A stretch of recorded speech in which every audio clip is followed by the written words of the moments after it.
Köprü olarak yapılmış bina değil ki. Peki karşıdan mı nereye geçiyorlar ki? İlhan'ın tepesinde Orta Çağ yerleşmesi var.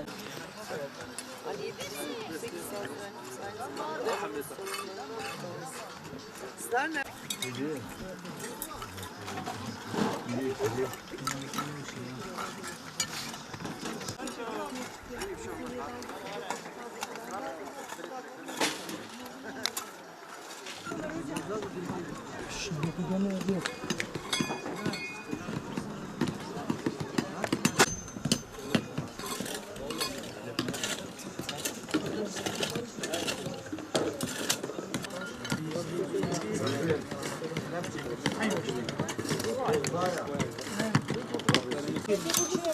Ahmet.